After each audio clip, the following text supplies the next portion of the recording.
IPL 2026 का match number 37 जो कि चेन्नई और गुजरात के बीच में एमए चिदंबरम स्टेडियम चेन्नई के उस मैदान पर खेला जाएगा जहां पर ऑलरेडी 3 मुकाबले खेले जा चुके हैं और ये जो चौथा मुकाबला इस टूर्नामेंट का इन दोनों टीमों के बीच में इस मैदान पर जब होगा तो दोनों टीमें यहां तक पहुंचते पहुंचते कुल मिलाकर के 7 मुकाबले खेल चुकी हैं और दोनों ही टीमें चाहे गुजरात हो चाहे चेन्नई की टीम हो उन 7 में से 3 मुकाबले जीती हैं, बाकी चारों हारी हैं। तो दोनों टीमों के लिए यह मैच निश्चित तौर पर जीतना जरूरी है ताकि ये टूर्नामेंट के अंदर बनी रहे। हालांकि कोई ना कोई तो आज के इस मैच को जीतेगा, तो वो आज की कौन सी टीम होगी जो कि फेवरेबल है इस मैच को जीतने के लिए। क्योंकि गुजरात की टीम की बात करें तो यहां पर इनकी स्पिन खेलने की जो एबिलिटी है उसको आगे आपको मैं काफी क्लियरली बताऊंगा जो कि इनको फायदा दे सकता है। वहीं पर चेन्नई की जो टीम है, एक तो इनका होम ग्राउंड है, साथ ही साथ इनका जो मोमेंटम रहा है पिछले 4 मैचेस में से 3 मैचेस जीतने के बाद वो काफी बढ़िया बन चुका है और एक अच्छा कॉम्बिनेशन ये टीम निकाल चुकी है। तो उसको क्या फायदा मिलेगा उस चीज का वो हम इस वीडियो के अंदर जानते हुए दोनों टीमों की तरफ से कौन से बेस्ट प्लेयर्स होंगे वो अपनी टीम में लेकर के जा पाएंगे, उसके बारे में पूरी जानकारी निकालेंगे इस पूरे वीडियो के दौरान। लेकिन शुरुआत करेंगे 26 अप्रैल को होने वाले इस मैच की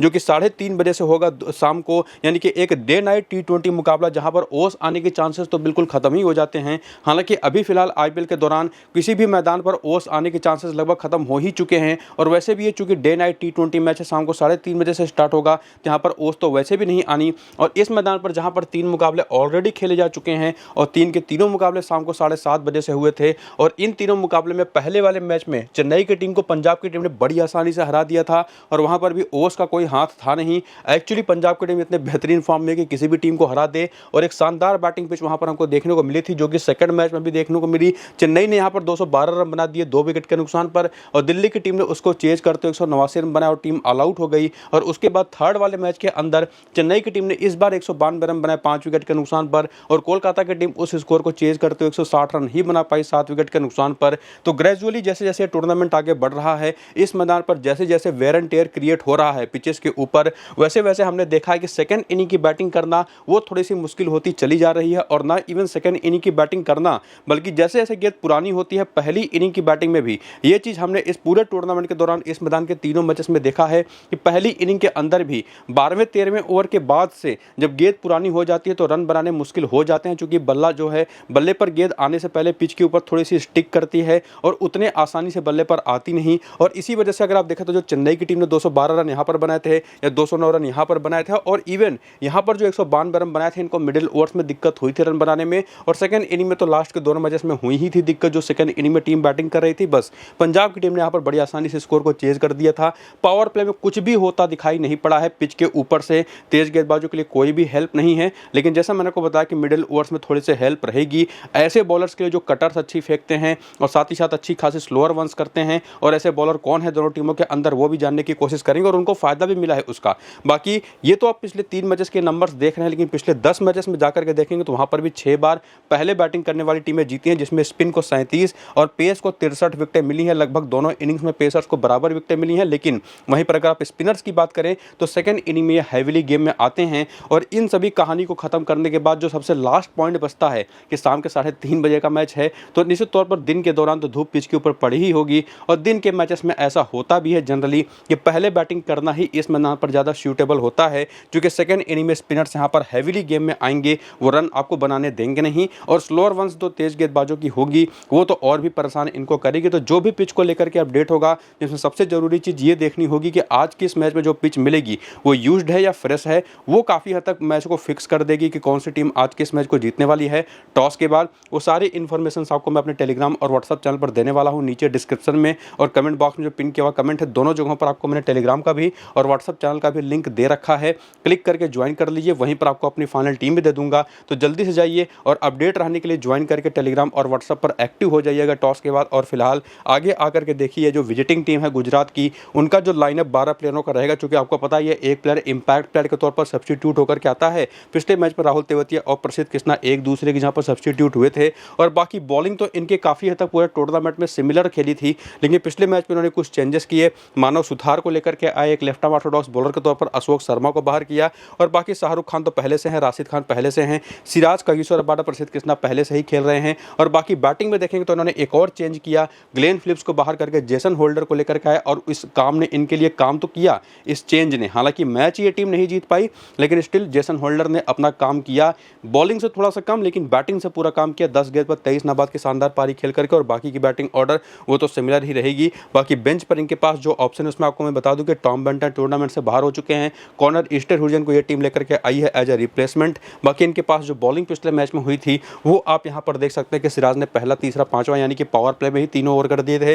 बाकी रबाडा ने दूसरा, चौथा, 11वां और 17वां ओवर किए थे, यानी कि 2 ओवर पावर प्ले के, 1 मिडिल का, 1 डेथ का। बाकी जेसन होल्डर ने 1 ओवर पावर प्ले का, 2 आप कह सकते हैं मिडिल का, या आप कह सकते हैं कि 2 ओवर डेथ का इन्होंने किया था बेसिकली। बाकी प्रसिद्ध कृष्णा से 2 ही ओवर कराया गया। राशिद खान ने भी पूरे 4 ओवर किए। मानव सुथार ने 2 ओवर किए। और पिछला मैच एक्चुअली था भी ऐसा आरसीबी के खिलाफ, जो कि वहीं के बेंगलुरु के मैदान पर था। सेकंड इनिंग में बड़ी आसानी से आरसीबी की टीम रन बना रही थी, तो जो बॉलर्स इनको यूज करने थे, मेन बॉलर्स खास करके प्रसिद्ध कृष्णा जैसे या सिराज जैसे, वो बाद में टीम यूज कर नहीं पाई। एक्चुअली स्पिन पर चली गई, थोड़ा सा ज़्यादा रिलाई कर गई, चूंकि उसमें कामयाबियां भी स्पिनर्स को मिल पा रही थी। तो इस बात को ध्यान रखते हुए आपको जरूर देखना है कि ऐसा बिल्कुल नहीं होने वाला कि प्रसिद्ध कृष्णा एक बार फिर से 2 ही ओवर करेंगे, तो उनके ऊपर आप पूरा भरोसा दिखा सकते हैं। तो चाहे प्रसिद्ध कृष्णा हो, चाहे कागिसो रबाडा हो, ये दोनों तो आपको कम से कम 2-2 ओवर लास्ट के 6 ओवर की बॉलिंग करते दिखाई पड़ेंगे ही पड़ेंगे, यानी कि डेथ ओवर्स में।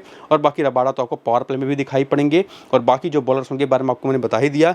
करियर के आंकड़े अगर आपको देखने हैं गुजरात के हर एक प्लेयर के, तो वीडियो को रोकिए और यहीं पर रोक करके देख लीजिए। ये इसके बाद आगे बढ़ते हुए रीसेंट फॉर्म अगर आपको देखना है तो वो आपके सामने। और आपको मैं ये भी बता दूं कि रीसेंट फॉर्म, जैसा आपको मैं शुरू में ही वीडियो के बता चुका हूं कि 7 मैचेस खेली है गुजरात की टीम, उसमें से 3 जीती है, 4 हारी है। इनके साथ एक प्लस पॉइंट है कि बहुत अच्छा मोमेंटम इस टीम ने पकड़ा था बीच में जाकर के, लेकिन फिर पिछले 2 मैचेस गंवा करके इन्होंने उस मोमेंटम को खो दिया है। और इसी वजह से इस टीम के लिए थोड़ा सा एक माइनस पॉइंट निकल करके आज के इस मैच में आ रहा है। लेकिन जो आपको मैं प्लस पॉइंट के बारे में कह रहा था इस टीम के लिए, वो प्लस पॉइंट यह है कि इनके तरफ से साई सुदर्शन, जो कि अब फॉर्म में आ चुके हैं, पिछले मैच में 100 नाबाद की शानदार पारी खेल करके 100 रन बना के आउट हो गए थे एक्चुअली।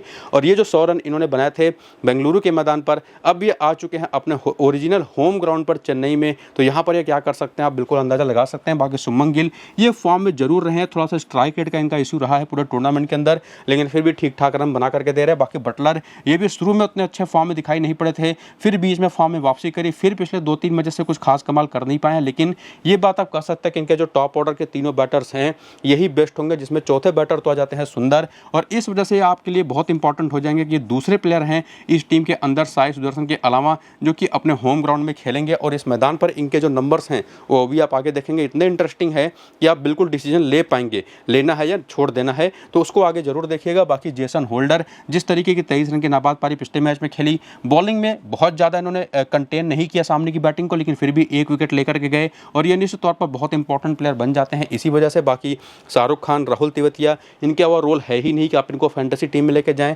बाकी मानव सुथार ने ठीक ठाक बॉलिंग करके 1 विकेट पिछले मैच में निकाला था। राशिद खान लगातार अच्छी बॉलिंग कर रहे पिछले कुछ मैचेस से, 2 विकेट ये लेकर के गए थे। बाकी रबाडा बीच में काफी कमाल के फॉर्म में थे, पिछले मैच में विकेट लेस रह गए। बाकी मोहम्मद सिराज भी विकेटें तो निकाल रहे हैं, जान अपनी पूरी मार रहे हैं, लेकिन T20 क्रिकेट के हिसाब से अगर हम बात करें तो वो विकेट टेकिंग एबिलिटी इनके अंदर दिखाई पड़ती नहीं। जरूर विकेटें निकाल करके देते हैं एक एक करके, लेकिन इनसे बेटर आप चाहे तो सिराज को जगह पर लेकर जा सकते हैं, रबाडा को और प्रसिद्ध कृष्णा को भी, इवन जो कि पिछले 3 मैचेस से उतनी बेहतर बॉलिंग फॉर्म में दिखाई नहीं पड़े हैं, लेकिन उसके पहले अगर आप देखें तो जबरदस्त तरीके से विकेटें निकाल के दे रहे थे। और ये जो आज का मैच है जिस मैदान पर होगा वो इनके काम आ सकता है, ना सिर्फ इनके बल्कि कागिसो रबाडा के भी, क्योंकि पिच रिपोर्ट के टाइम पर आपको मैंने क्या कहा था कि मिडिल ओवर्स में जो कटर्स होंगी, स्लोअर वंस होंगी तेज गेंदबाजों की, वो काफ़ी यूजफुल हो सकती हैं। और वो चीज़ें ये दोनों कर सकते हैं, क्योंकि दोनों के पास अच्छी खासी पेस है, 140 प्लस की, इवन रबाडा तो 150 तक जाते हैं। और जो चेंज ऑफ पेस है जहाँ पर 115 120 किलोमीटर प्रति घंटे की रफ्तार की गेंदें कर देते हैं बीच बीच में, तो जो गैप इतना बड़ा बनता है इनके पेस वेरिएशन में, वो इनके काम आ सकता है, जो कि मोहम्मद सिराज के पक्ष में जाता नहीं। तो भले मोहम्मद सिराज आज 5 विकेट लेकर के चले जाएं, लेकिन लॉजिकली अगर आप जाकर के देखें तो प्रसिद्ध कृष्णा और साथ ही साथ यहाँ पर रबाडा 2 बेस्ट ऑप्शन होंगे राशिद खान के साथ, जिनको आप लेके जा सकते हैं। बाकी होल्डर तो रहेंगे ही, और होल्डर के पास भी वो एडवांटेज है पेस वेरिएशन का, और प्लस इनके पास तो हाइट भी अच्छी खासी है रबाडा की ही तरह। और बाकी बैटिंग में टॉप ऑर्डर के चारों बैटर्स, जिसमें से 2 तो होम ग्राउंड पर ही अपना मैच खेलेंगे। तो पक्के तौर पर इस पूरी रीसेंट फॉर्म की एनालिसिस को कर देने के बाद और जो लॉजिक्स थे हमारे पिच रिपोर्ट के, उसको अप्लाई कर देने के बाद ये कम से कम समझ में आता है कि सिमिलरली सेफेस्ट आपके पास 7 ऑप्शन इस टीम की तरफ से हैं, जो कि हर मैच में होते भी हैं, जिनको आप सीधे अपनी टीम में लेके जा सकते हैं। बाकी वाशिंगटन सुंदर के बारे में जो डिसीजन लेना है, सिराज को आप लेके जा सकते भी हैं या नहीं एक्चुअली। और मानव सुथार भी एक बड़े इंटरेस्टिंग पिक आ चुके हैं इस मैदान पर चेन्नई के, खास करके जहां पर अब जैसे जैसे टूर्नामेंट आगे बढ़ रहा है, अगर यहां पर यूज्ड पिच मिली तो निश्चित तौर पर स्पिनर्स को हेल्प यहां पर मिलने वाली है। बाकी आगे बढ़ते हुए हेड टू हेड के आंकड़े देखें कि चेन्नई के खिलाफ या गुजरात के प्लेयर्स कैसा खेलते, तो साई सुदर्शन के नंबर आप देख लीजिए, लगभग 60 का बैटिंग बैटिंग एवरेज है, लेकिन शुभमन गिल का बैटिंग एवरेज 31 है, 41 है यहाँ पर बटलर का। लेकिन वहीं पर सुंदर की बात करें तो हेड टू हेड में जब बात आती है चेन्नई के खिलाफ खेलने की, तो ये बिल्कुल भी असर नहीं छोड़ पाए हैं अभी तक। 6 मैच में केवल 4 विकेट हैं और रन तो केवल 46 ही है। और जब बात आती है विकेट निकालने की तो बॉलिंग तो ये उतनी कर नहीं रहे फिलहाल। बाकी राहुल तेवतिया, शाहरुख खान की तो बात ही छोड़ दीजिए। हालांकि शाहरुख खान भी एक ऐसे प्लेयर है जिनका ये होम ग्राउंड ही होगा, तो ऐसे तीसरे प्लेयर हैं एक्चुअली जो कि अपने होम ग्राउंड पर खेलेंगे। मानव सुथार अभी इस टीम के खिलाफ खेले नहीं है। बॉलिंग में होल्डर की बात कर लें, राशिद खान की बात कर लें, एवरेज परफॉर्मेंस रही है। रबाडा की परफॉर्मेंस बिलो द एवरेज रही है। मोहम्मद सिराज तो बहुत ही खराब खेले चेन्नई के खिलाफ, 12 मैच में केवल 3 विकेटें हैं। और इवन प्रसिद्ध कृष्णा के भी 6 मैच में केवल 3 विकेट है। और भी कोई बॉलर अगर आप उठा लें तो इतने इंटरेस्टिंग नंबर आपको चेन्नई के खिलाफ गुजरात के इन प्लेयर्स के दिखाई ही नहीं पड़ते। बैटर्स को छोड़ दें अगर आप, तो टॉप ऑर्डर के तीनों बैटर्स को, कि आप उसके दम पर किसी को लेकर के जाएं। लेकिन जब बात आती है चेन्नई के इस मैदान की जहां पर यह आज का मैच होगा, तो वहां पर साई सुदर्शन के नंबर आपको फिर से जबरदस्त दिखाई पड़ जाएंगे। लेकिन यहीं पर शुभमन गिल के नंबर्स आपको काफी पुअर दिखाई पड़ेंगे। बटलर के नंबर आपको एवरेज दिखाई पड़ जाएंगे। लेकिन वाशिंगटन सुंदर के नंबर अपने होम ग्राउंड पर काफी अच्छे हैं। एक तो बैटिंग एवरेज ही 34 का है, साथ ही 11 विकेटें भी। और उसका सबसे बड़ा फायदा जो इनको होता है ना, कि टॉप ऑर्डर के जो बैटर्स इस मैदान पर उतना चलते नहीं, तो बैटिंग इनकी आनी लगभग तय होती है। और इस वजह से चूंकि नंबर 4 पर बैटिंग कर रहे हैं, होम ग्राउंड भी होगा और शायद इनको बॉलिंग भी मिल जाए, देखते हैं मिलेगी कि नहीं मिलेगी। लेकिन बैटिंग से तो बड़े अच्छे पर्सपेक्टिव दिखाई पड़ रहे हैं। बाकी शाहरुख खान भी अपने होम ग्राउंड पर अच्छा करते रहे हैं। होल्डर यहीं पर 5 मैच केवल 3 विकेट ले पाए हैं। लेकिन राशिद खान के नंबर से यहाँ पर ठीक ठाक है, 10 मैच में 13 विकेटों के साथ। और बाकी जितने भी बॉलर्स अगर आप हैं देखें तो उसमें केवल रवि साई किशोर, जो कि बहुत सारे डोमेस्टिक T20 मैचेस भी यहाँ पर खेल चुके हैं, इस वजह से आपको बड़े नंबर्स दिखाई पड़ेंगे। 31 विकेट हैं 20 मैच में, तो अगर ये खेलते हैं तो एक इंटरेस्टिंग चॉइस होंगे।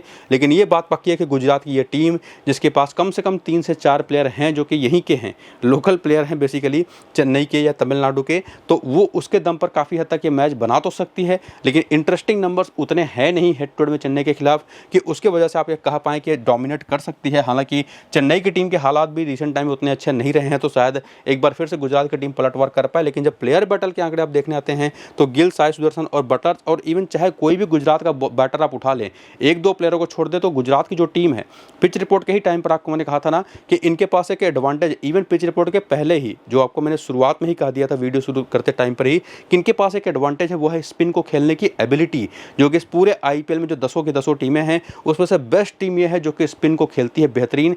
उसकी वजह से इनका स्ट्राइक रेट भी थोड़ा सा कम हो जाता है, लेकिन स्पिन बहुत अच्छा ये टीम खेलती है, तो उसका एडवांटेज इनको इस मैदान पर मिलता है। और इसी वजह से इनके बैटर्स टॉप ऑर्डर के ठीक ठाक यहाँ पर खेल गए हैं, बॉलर्स भी ठीक ठाक परफॉर्म कर पाए हैं। बाकी अंशुल कंबोज के खिलाफ यहाँ पर शुभमन गिल की विकेटें निकली हैं 5 गेंद पर 10 रन बना करके। खलील अहमद तो बाहर ही हो चुके हैं, और खलील अहमद का नाम सिर्फ इसलिए मैंने रखा है यहाँ पर बटलर के साथ भी और इवन गिल के साथ भी, साई सुदर्शन के साथ, बाएं हाथ की तेज गेंदबाजी, इनकी टॉप ऑर्डर हो या कोई भी बैटिंग लाइनअप इनकी हो, वो जरूर स्पिन को अच्छा खेलती है। क्योंकि बाएं हाथ की तेज गेंदबाजी एक ऐसी बॉलिंग टाइप होती है जो गुजरात के इन बैटर्स को परेशान करती है, जो कि नंबर्स में आप स्ट्रेट अवे देखेंगे। और कुछ हद तक लेफ्ट आर्म ऑर्थोडॉक्स और लेग स्पिन बॉलिंग, हालांकि लेग स्पिन बॉलिंग चेन्नई के पास कुछ खास प्रॉपर है नहीं, लेकिन नूर अहमद जैसा एक नाम है जो रिस्ट स्पिन कराता है और अभी रिसेंटली बहुत अच्छे फॉर्म में है। और बाकी बाएं हाथ का तेज गेंदबाज तो 2 हैं, मुकेश चौधरी भी और गुरजपनीत भी, ये बड़े इंटरेस्टिंग चॉइस हो सकते हैं। बाकी उसमें अकील हुसैन ने भी लास्ट में जो शानदार बॉलिंग करी थी। जेमी ओवरटन तो इस विकेट के आइडियल बॉलर हैं, हेड द डेक बॉलिंग करने वाले। बाकी कार्तिक शर्मा जो विकेट कीपर खेले थे लास्ट मैच में, और बाकी बैटिंग ऑर्डर लगभग वही जो आयुष महात्रा के बाहर होने के बाद अब बन चुकी है, वो आपको खेलते दिखाई पड़ेगी। बाकी बेंच के प्लेयर्स आप देख सकते हैं, बॉलिंग जो पिछले मैच में इनकी तरफ से हुई थी, जैसे आपने पीछे गुजरात की टीम के प्लेयर्स का देखा था, वैसे इनका भी देख लीजिएगा वीडियो को रोक करके, उससे आपको पता चल पाएगा कि कौन पावर प्ले का बॉलर है, कौन डेथ का और कौन मिडिल ओवर का। बाकी करियर के आंकड़े भी आपके सामने है, वीडियो को यहीं पर आप रोकिए और इसको देख लीजिएगा अगर आपको देखना हो तो। और इसके बाद रीसेंट फॉर्म, और ये टीम भी आपको मैं बता चुका हूँ कि 7 में से 3 मुकाबले जीती है, लेकिन 4 हारी भी है। बस इनके साथ एक एडवांटेज यह आ रहा है कि मोमेंटम ये टीम बना चुकी है काफ़ी हद तक। पहले तीनों मुकाबले बैक टू बैक हारने के बाद अगले जो 4 मैचेस इन्होंने लास्ट के खेले हैं उसमें से 3 मुकाबले जीते हैं। बीच में एक सेकंड लास्ट मैच की टीम हार गई थी, और बाकी इनके नंबर्स आपके सामने। और पिछले मैच में तो मुंबई इंडियंस को उनके होम ग्राउंड पर हरा करके आ रही है, तो कमाल की खेल वहाँ पर इन्होंने दिखाई थी। और स्पेसिफिकली इनके जो बॉलर है अकील हुसैन, उन्होंने कमाल के लेफ्ट आर्म ऑर्थोडॉक्स बॉलिंग करी थी। बेसिकली लेफ्ट आर्म ऑर्थोडॉक्स हैं लेकिन स्विंग करा रहे थे गेंद को, तो 4 विकेट लेकर के गए भी थे पिछले मैच में। बाकी जो नंबर्स हैं वो आपके सामने हैं ही। संजू सैमसन ने सेंचुरी लगाई लास्ट वाले मैच में, कमाल के फॉर्म में है, आपको पता ही है। बाकी ऋतुराज गायकवाड़ अभी भी फॉर्म खोज रहे हैं, और बाकी सरफराज खान शुरुआत लगातार अच्छी कर रहे हैं, बड़ी पारी में कन्वर्ट नहीं कर पा रहे। वही सेम प्रॉब्लम शिवम दुबे के साथ भी है, डेवाल ब्रेविस के साथ ही है, और कार्तिक शर्मा तो मुझे बिल्कुल फॉर्म में दिखाई पड़े नहीं है। और बाकी जेमी ओवरटन पूरे टूर्नामेंट के अंदर ऐसी पिचेस पर जहां पर ड्राई पिच तो मिलेगी ही मिलेगी, वेदर भी ड्राई है और दिन का मैच खास करके तो हेड द डेक बॉलिंग के मास्टर माने जाते हैं, तो इनको इनको तो आप कतई ड्रॉप कर नहीं सकते। बाकी जो बॉलिंग इनके और बाकी के, चाहे अकील हुसैन हो, चाहे अंशुल कंबोज हो, चाहे नूर अहमद, गुरजपनीत और मुकेश चौधरी हों, जिसमें से अगर बात करें गुरजपनीत की तो लीस्ट बॉलिंग इनसे कराई जा रही है, ज़्यादातर इनसे बॉलिंग कराई नहीं जाती, लेकिन मुकेश चौधरी इनसे ज़्यादा बॉलिंग करते हैं और बाएं हाथ के तेज गेंदबाज के तौर पर इसी वजह से ज़्यादा इंटरेस्टिंग चॉइस बन भी जाते हैं। बाकी अंशुल कंबोज ये तो काफ़ी बढ़िया फॉर्म में है ही, और ये भी हेड द डेक बॉलिंग भी कर लेते हैं और ऊपर गेंद को पिच करा करके स्विंग भी करा लेते हैं थोड़ी बहुत, और डेथ में भी अच्छी खासी बॉलिंग कर रहे हैं, तो ये भी एक इंटरेस्टिंग चॉइस रहेंगे। बस डिसीजन लेना पड़ेगा हमको अकील हुसैन को लेकर के और नूर अहमद को लेकर के, चूंकि सामने की टीम स्पिन बहुत अच्छा खेलती है, तो अगर फ्रेश पिच हुई तब तो मैं इन साथ दोनों को ड्रॉप कर दूं, लेकिन अगर यूज्ड पिच हुई तब इनमें से किसी न किसी को लेकर के जाने के लिए हमको यहाँ पर कंसिडर करना पड़ेगा, स्पेसिफिकली नूर अहमद के लिए। तो वो चीज़ हम देखेंगे निश्चित तौर पर टॉस के बाद ही, लेकिन अभी के लिए तो हमारे पास 4 प्रॉपर सेफ प्लेयर ही मिल पा रहे हैं। लेकिन इस बैटिंग में ये जो टॉप ऑर्डर की है, इसमें और कौन से प्लेयर्स हैं जिनको हम ट्राई कर सकते हैं, चूंकि बिल्कुल ही कोई एक ही बैटर तो आप लेके जाएंगे नहीं, तो उसी को चेक करने के लिए अगर आप हेड टू हेड के आंकड़े में आए